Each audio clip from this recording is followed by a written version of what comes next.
The challenge of investing enough money in science to keep top researchers and thinkers in New Zealand is one that the government and universities have long faced.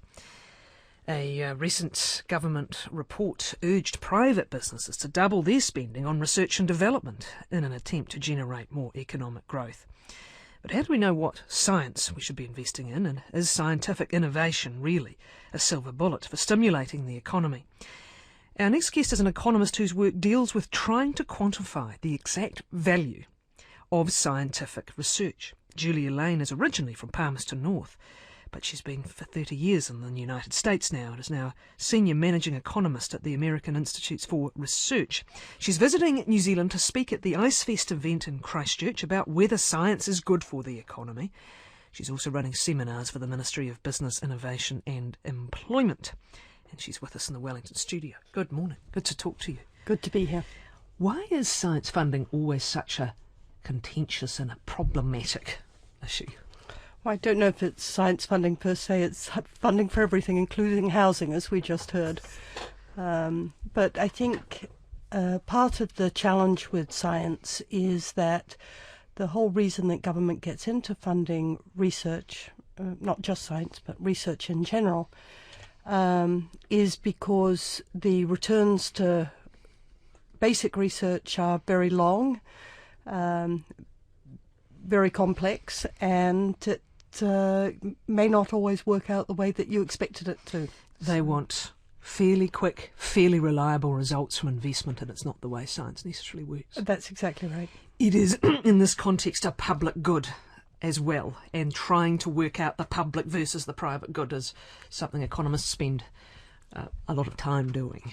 That's also exactly right. I mean, part of the issue is that some of the returns to investment in science are actually understanding the failures. So you can learn a lot as a public good that these are areas in which you shouldn't be going. And that's why the private sector does not invest in those areas. They're too risky. You can fail. But the reason for government investing in them is there's a social good associated with learning about failures. Straight off the bat then, is there a difference between investment in science and research by the government and the R&D it is encouraging the private sector to do? To what extent do they overlap, and to what extent are they quite distinct? Well, I hate to use a linear analogy, but I'm going to. So essentially, if you think about a continuum of research, basic research at one end and development, which is further down to the marketplace on the other, essentially one of the ways to think about it is that the government should be investing in the front end, the basic research, where you want lots of knowledge to be disseminated and transmitted, and then the private sector picks up the baton and further down on the development end, when it's clear which ideas are working and which ideas are not, that moves closer into the marketplace. So the government is taking the greater risk of not necessarily getting a direct return, but in the process is creating lots of opportunities potentially for business. And identifying dry holes. What are dry holes? Well, areas where private firms should not be going. So suppose that I'm a businessman and I go into a research area and it doesn't work. I have no incentive to tell people it doesn't work, right? But for the public sector, that information is very valuable to lots of different firms. So that's where the public good aspect comes in. The other problem straight away is that you are speaking as an economist. The words dismal science just popped into my head. Please forgive me. Please forgive me. I didn't say it. But you are thinking as an economist primarily, and the scientist isn't necessarily coming from the starting point of what I want to do, what I'm going to do, I want to make money. Their motivations for science and their belief in the value of science might be quite different. Yet they find themselves going into the chute of an economic so I think that structure. That's so I know I've trained as an economist, but what I did at the National Science Foundation in the US was I funded a wide range of disciplines, not social sciences and domain sciences. You're absolutely right that scientists do go into areas for the intellectual interest, for the scientific interest. And you really don't want to only be focusing in on the economic returns. We identify 4 different areas, right? So the real reason to fund basic research is to advance scientific knowledge. Out of that, to some extent, come social gains, cleaner streams or lives saved, or depends on which area you're looking at. There's the workforce effects, that is the training of people to think in the scientific method that then go and work in businesses. And then there's the economic return, but that is only one of the many dimensions in which science affects value in this broader context.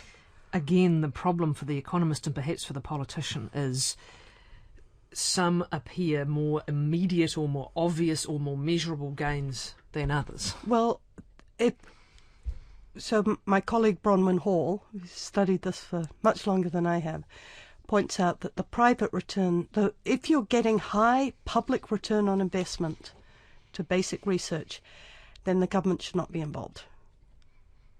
The reason for the government to be involved is because the private sector won't go in because there's market failure in some way.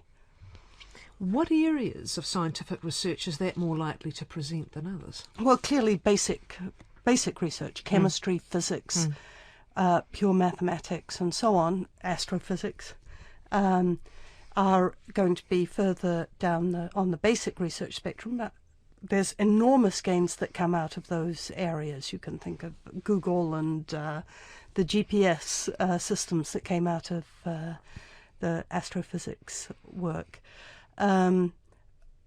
At the other end of the spectrum, you've got engineering, which is much more applied and much closer to the marketplace. And all of you need to think about a portfolio of investments rather than just one particular area. And in fact, I don't like the term investments. I like to talk about research funding, not research investments per se. And the reason for that is? Because investment... You want a return. You're thinking about a return in a very narrow sense, and part of what one needs to think about is returns in a much broader sense. How does that happen then? And I know that that your work is undoubtedly used by the US government, for example. You're living and working in Washington, D.C. How do you explain things as a broader return than just the economic return that might be the instincts of, well, bureaucrats and or indeed private corporations? So I think what's important to think about in essence, the value of science is and this is, it sounds a bit trite, but this is what we think about. It's the creation, the transmission, and the adoption of knowledge. And that happens through networks of scientists, both domestically and internationally. And it happens because scientists interact with businesses, and their students interact with businesses and other scientists and so on. Is part of what you're doing then trying to facilitate that